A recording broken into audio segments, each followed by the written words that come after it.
such a pressure, man, for so many reasons. One is that this session is after lunch. Second is that, it's about coffee, which if I do it in the a little bit of low energy, you guys will judge. And this is the very first times ever, we have the co-founders of Kopi Kenangan and Fore Coffee on the same stage. Give a round of applause for these guys. Man, it's so funny that I've asked to be a moderator of these sessions because, so I used to be a very heavy tea drinker, until these guys came and launched, right? Because for those actually I went to college in Bandung, and in Bandung's, right, there every time you go into restaurants and stuff, you serve with the iced tea, like plain iced tea. I was so stingy, I used to bring my own sugar to actually save costs, right? Because at that time, coffee was so expensive, like Starbucks and everyone's. Can I mention names? Yeah, I can, of course.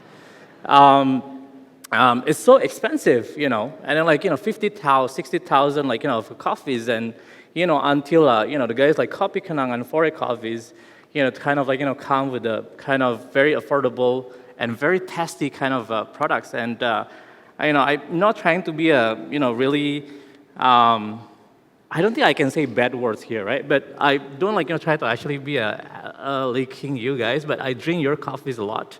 I like both of the coffees, and which is why I'm actually very excited about this. So, guys, Indonesia is the fourth largest coffee producers and exporters in Indonesia, right? And today, I think we're gonna discuss a little bit about how these guys, the Kopi Kenangans and Fore coffees, dominating the market right now. Servings and providing a amazing quality of the coffee beans, of the coffee products across the markets. And not just that, we're not talking about Indonesia only anymore. We're talking about now these guys, is actually expanding beyond Indonesia, goes into Singapore and Malaysia, to actually bring our quality products to the coffee.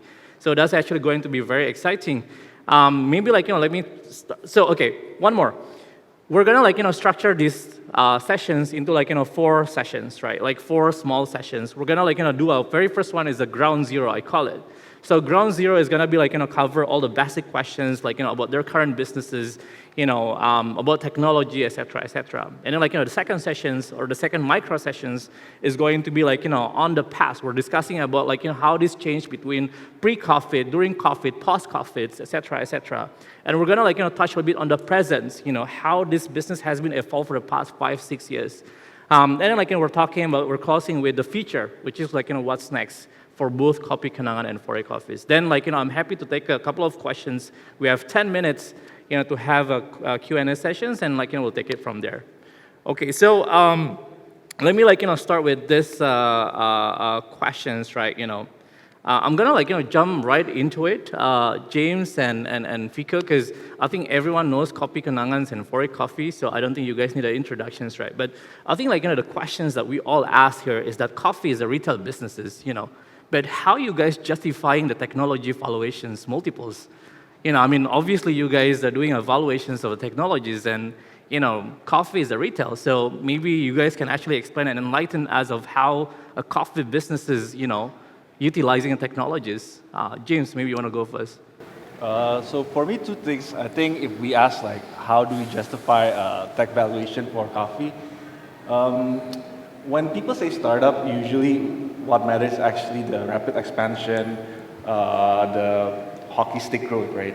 And that's actually what we did with Kopi Kenangan. As you mentioned, 5-6 years ago, if we look at the coffee businesses, it's mostly your third wave, right? You're a big cafe, 100, 200 meters, with a lot of fast Wi-Fi, with AC. So that model is hard to expand because it's just too expensive for construction. Operationally, it's also too expensive. That's why when we came into the market in 2017, we actually changed the business model.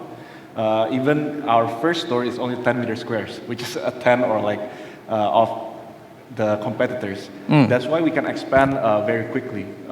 Even in that first year, I think we expand 100 stores. And that's why we got the tech valuation, right? Because we can grow very rapidly.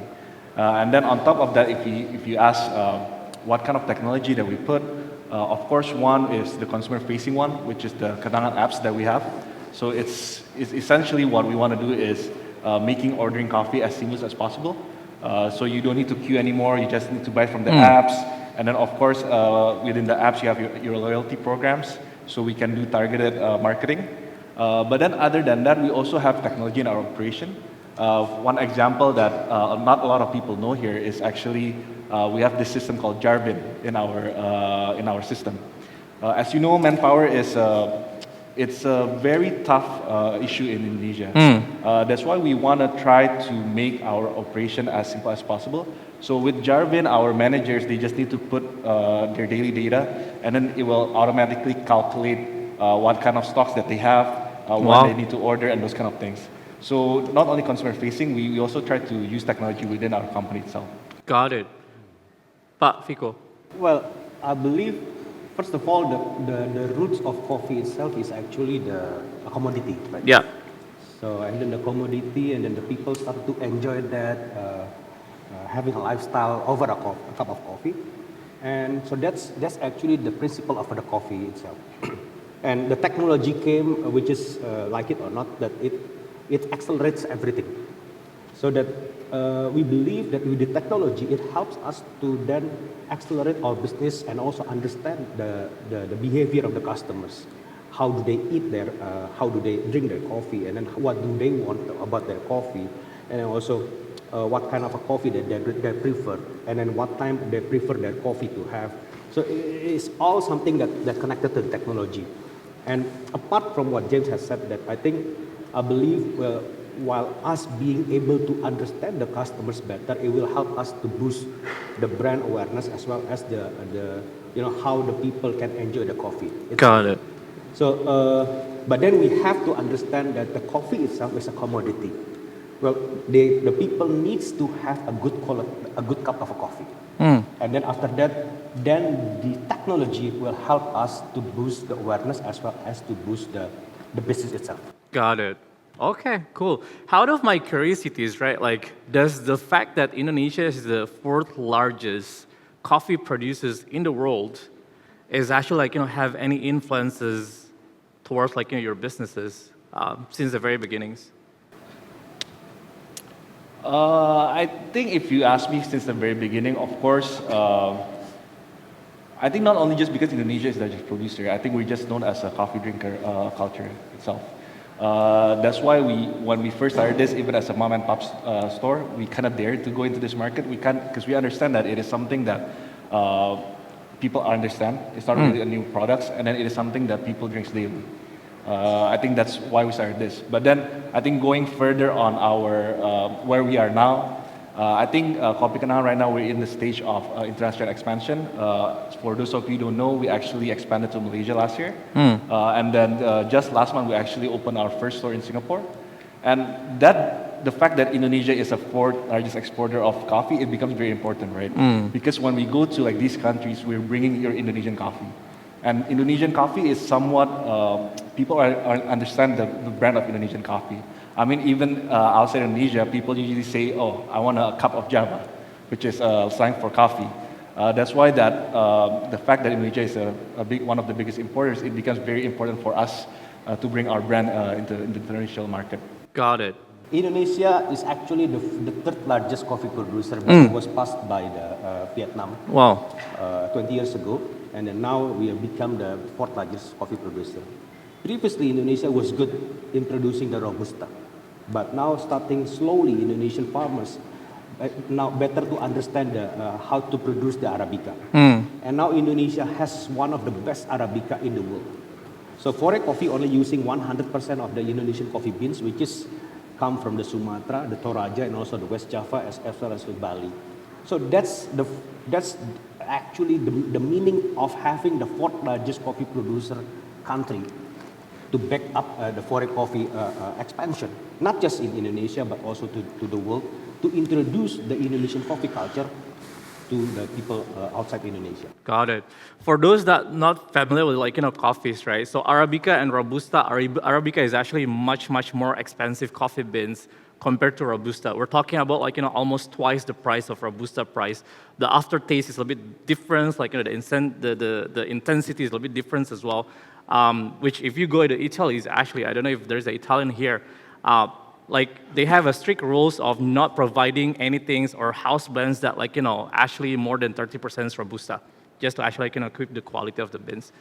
My next questions would be like, before we move into the past, behaviors is that, are you guys like, get a little bit of insight or hints that Starbucks actually worried about you guys now at this stage? There's no Starbucks people here, right? So it should be okay. I can see the hesitance of like, which is I'm doing my job here, but come on. Honestly, from my end, I think, of course, there's a worry, but then at the end of the day, I think what we're trying to do, even with Fore, is actually to expand the culture of coffee drinking. I mean, historically, if we see countries, usually the majority of the people will drink your like sachet coffee, but then as the country actually has more disposable income, they will actually start to switch to your like retail coffee like us. Yeah. So the way we see it is actually us, Starbucks, and Fore is actually not eating each other's pie, but actually we try to expand the pie. Yeah. I believe, well, I started my career in the F&B world. It's Not for Starbucks, right? Because since 1999. okay.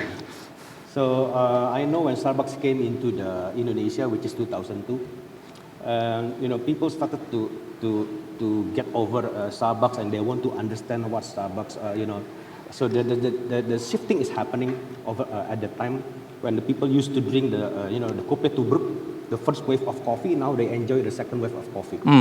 And all of a sudden in 2017, Kenangan comes, and then Fore coming in 2018, and and we introduced the Kopi Kenangan Mantan and also the Aren Latte, which basically that's actually the Indonesian coffee. Correct. The Indonesian coffee by using Aren sugar from palm sugar from Indonesia, and that's just connect directly to the Indonesian people. So the lifestyle is there already since Starbucks is building it. And then what we are doing is actually we are riding the wave. Yeah. And we are taking not the advantage, but we're taking the market. Yeah. Starting to take the market. And for your information, the Indonesian coffee consumption is only 1.1 kilograms kg per annum, while the other Southeast Asia like Philippines and also Singapore, their consumption is more than 2 kilograms per annum for the people.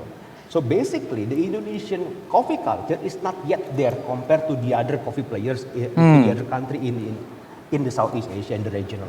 So what happened with when Kenangan and also Fore, we actually help the people of Indonesia to introduce the Indonesian coffee. Nice. And that's what happened. When we're talking whether we are taking the cake, actually no, we are growing on ourselves. We have our own positioning. Got it. We have your own positioning. Fore Coffee has our own positioning. Yeah. And it's all the same with the other brand. Yeah. So that's what happened now. No, that's actually like, really good.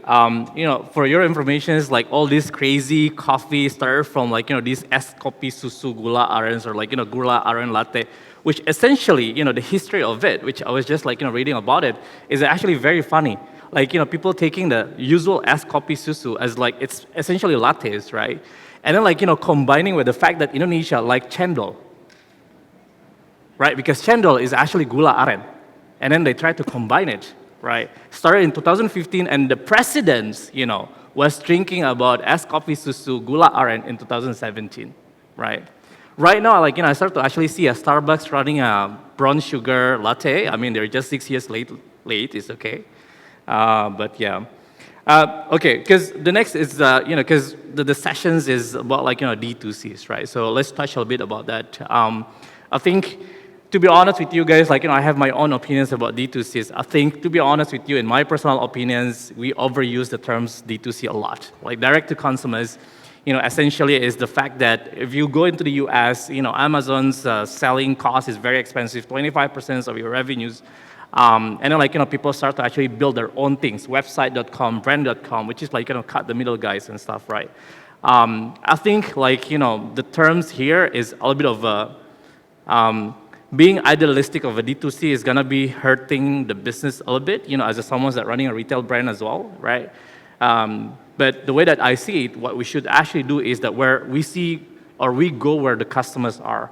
If the customers are in GrabFood or GoFood, then you want to have your channels there as well, right? So I want to touch that a little bit, because I noticed that, you guys running on omni channels as well. You guys have your own app. You guys have like, your own stores, obviously. But like, you guys also exist in these platforms, right? How do you guys see the split or the blend? Maybe Pak Vico first. To me, the pandemic teaches us something, and the pandemic where everybody, all of a sudden, everyone in the globe, we started to be able to, being sophisticated in the technology. We become more tech savvy, sort of, so that, and then all of a sudden also it helps the business to grow. It helps the business to overcome, to see the other opportunity, because at that time it was working from home. So coffee, when you cannot take coffee from the store directly, so you have to use something. You need someone else. There where the Grab and also the Gojek came in. They help our business. They help to introduce Fore coffee at that time to survive the wave of the pandemic. Up until we learned that actually the people now started to also can enjoy coffee, not just being at home but also being in the coffee itself. So that's actually where it helps us. But then the principality, the foundation of the coffee itself is actually D2C. We are direct to consumers. In Fore Coffee, even the Gojek driver or the Grab driver, they can complain to our apps or also to our Google review, because maybe it took sometimes for the order to come in. So But they never tried the coffee. they don't try the coffee at that time, but then what I'm saying is that they're actually customers. They're actually customers because they wait, they experience, they feel, even though they don't drink the coffee. But Matters, yeah. James. I think you hit it right, which is, of course, D2C, the direct to consumer is the best way to do it. But then on the other hand, every customer is different, right? I could have like 2 stores within a 1 or 2 kilometer radius, but then if they're at home, they probably don't want to walk to the stores, right? So that's why it's important for us to have both. But for me, what matters is actually striking the balance. I mean, we talked a bit on the pandemic. I think during the pandemic, of course, almost like close to 100% of our sales would be from the Platforms. Platforms. But then now we see that trend is shifting. Now more walk-ins. So I think it is striking that balance, like how much is platforms, how much is your walk-ins, right? You don't want, on one hand, of course, you see your platforms giving you additional sales, but then on the other hand, you don't want it to be too dependent on them. Because the margin was crazy, commissions high, right? Okay, cool. Let's go back into the the questions around pre-COVID and during the COVID. What changed back then? Because I think both of you guys, both Kopi Kenangan and Fore Coffee, started before a pandemic. Then you guys have, or it's actually through a pandemic, and at that time I think you guys just mentioned that majority of your revenues before pandemic, I assume, is coming from your own outlets, and that's then completely shift when the lockdowns happens. Is there anything else that you guys saw changes between the pre-COVID coffees and now today? James, maybe you want to go? I think during COVID, of course, 100%, almost 100% comes from the platform. But then now, platform is probably 20-30%. And that number is actually even lower prior to pandemic. I think certain reasons. I think one, people are just locked up for 2 years. They just want to go out. I think that's one. And then secondly, I think the landscape has also been different, right? I think you mentioned it yourself. Commission is higher, and probably not only commission, but then the subsidy that these platforms are giving are probably lower, and then some delivery fee, of course, increases. That's why our own stores, like the D2C, it's actually very important for us right now. Got it. I believe it's only happening in the customers' behavior. Well, for the past 2 years, people started to enjoy, ordering coffee from their phone. And I believe that's something that's now still carried over. People, I don't think we can live without our phone nowadays. So that's actually what's happening now. And having the platform, the other platform to help us, I think that's still supporting the business. Yeah. Like it or not, Fore Coffee is still small. We are only 150 stores. Unlike our brother here, we have so many stores. So that we still need the platform to help us to reach out the people out there that's not close to our stores. Got it. So that's what happened now. But then on the other hand, with the tech savvy people nowadays, it helps also to grow our apps. That's what happened. Got it. But did you see more and more during the COVID, yeah? Did you see more and more home barista taking up your shares, or like people are just too lazy to make their coffees at homes and? Well, like I said, the more the merrier. the more competition to come to Indonesia, then the Indonesian people will learn that this is a good cup of coffee, and then this is a cup of coffee that they can enjoy everywhere and anywhere. Got it. The question is that can us as the producer, as also can help the Indonesian people to grow with the good quality of coffee, and then the high value coffee that they can enjoy everywhere and anywhere. I think that's the key, because we are still low in terms of the coffee. 1.1 kilograms per person, right, per annum. Got it. Cool. I think that's very interesting. So I also noticed, right? I was just I live in Kenangan areas. You just opened these big super spaces in Kenangan cities with so many chains. You have all the Kenangan heritage and stuff. So start to kind of see that initially I was thinking that okay, it's a grab and go concept. People come, people buy, people go. But I think you guys now getting more and more or bigger and bigger spaces. And is that how you guys see the business today and react to the business today, that pandemic is ended, and then people going back to a home, going out, and then working from anywhere, working from cafes. Are you guys reacting to that, or is this the plan since the very beginning? To have experience outlets as well. Pak Vico. Coffee is a commodity, that's one thing. But then, on the other hand, coffee is a lifestyle business. So, people enjoy coffee. You can sit alone in the coffee shop, just in front of your laptop or just in front of your handphone to text something or to work. Or you just you can sit alone and then think about yourself, and then think about your future, and then planning something about yourself. Or you can have a chat with your friend, or a meeting over there.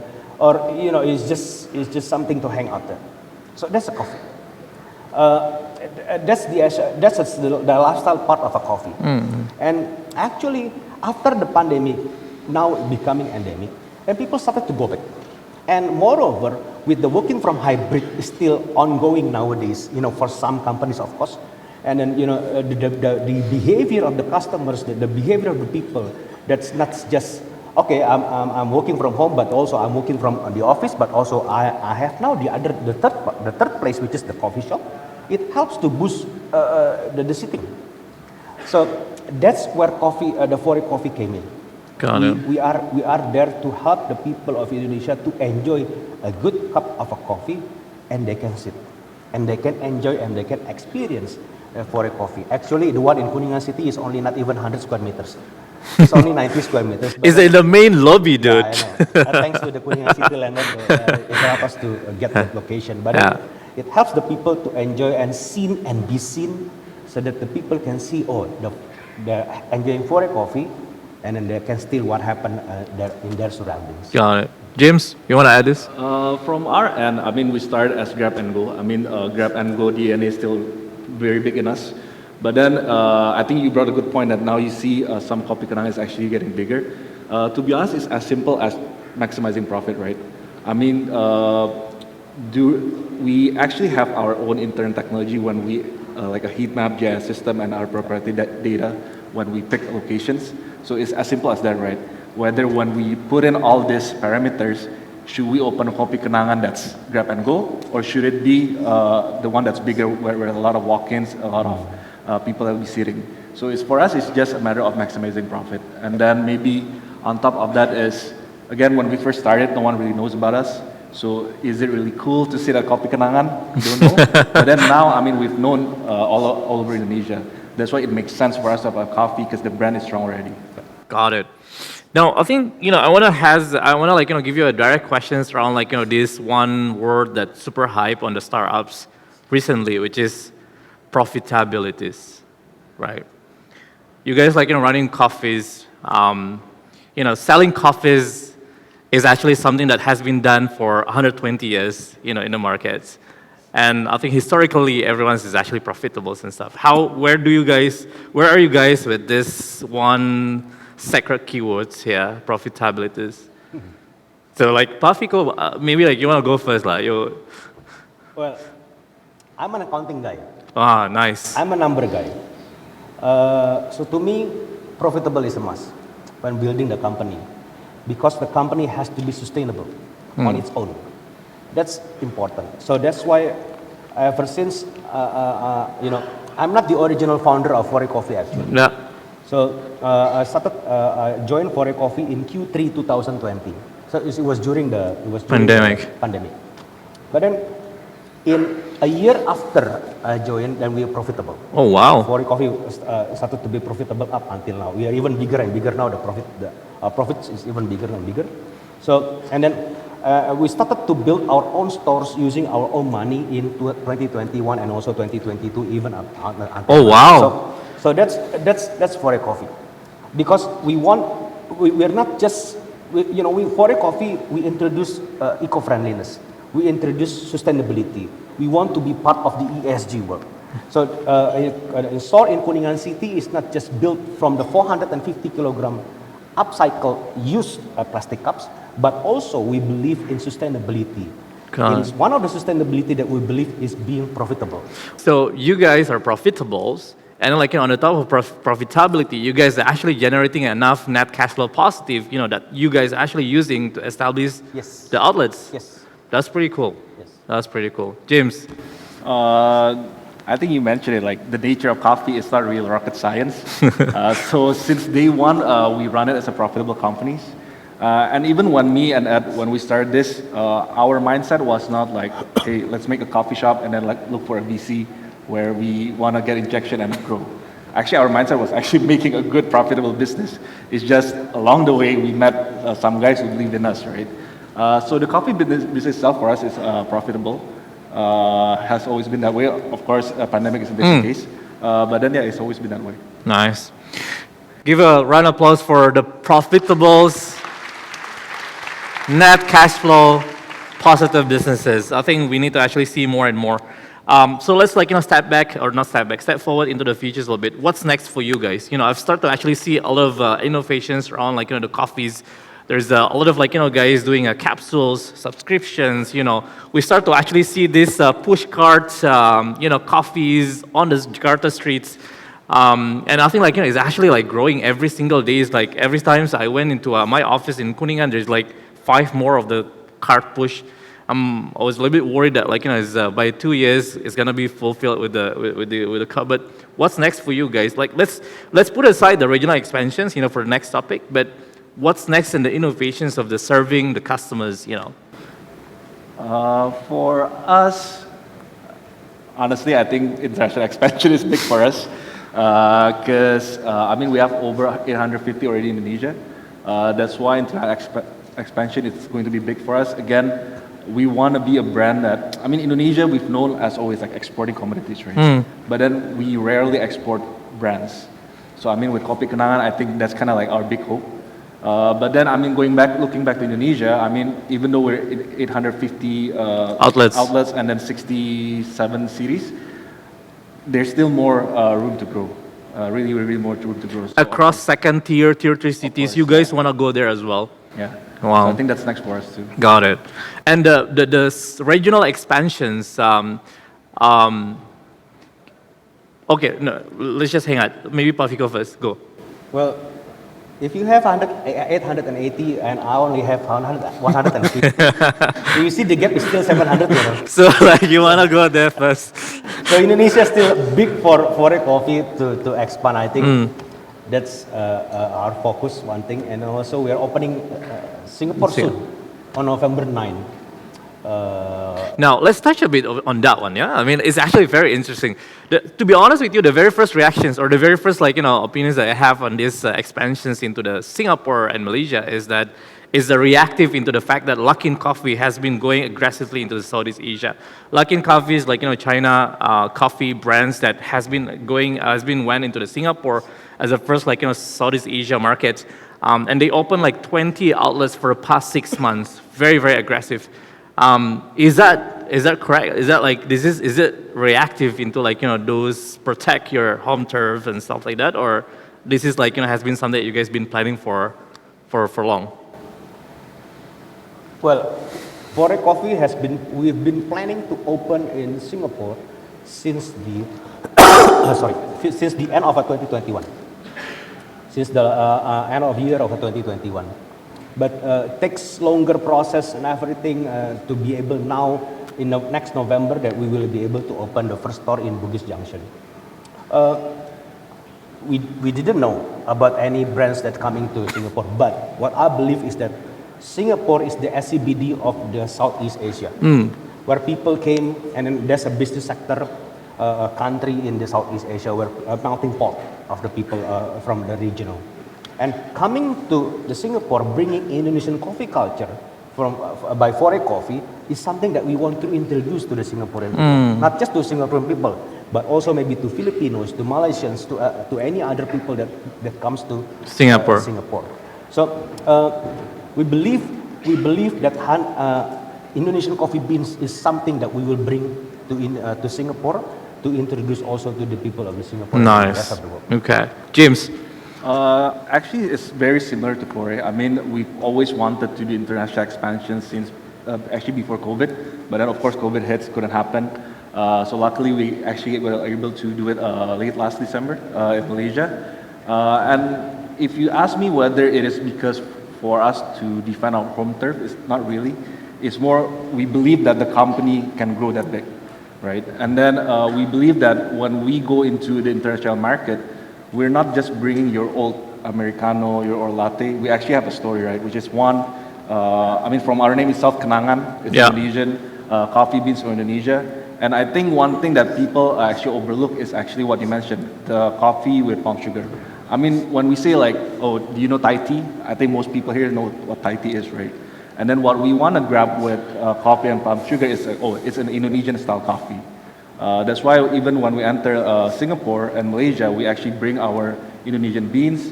And on top of that, we also bring our own palm sugar from Indonesia. And that palm sugar is actually very proprietary for us because we actually still buy it from farmers. We even process it ourselves where we have our own secret recipe ratio. So it is not really something that people can copy, right? Got it. So that's why we think when we enter international expansion, we have that differentiation. Yep. Got it. Okay. Thank you. Guys, give a round of applause for they turned off my mic.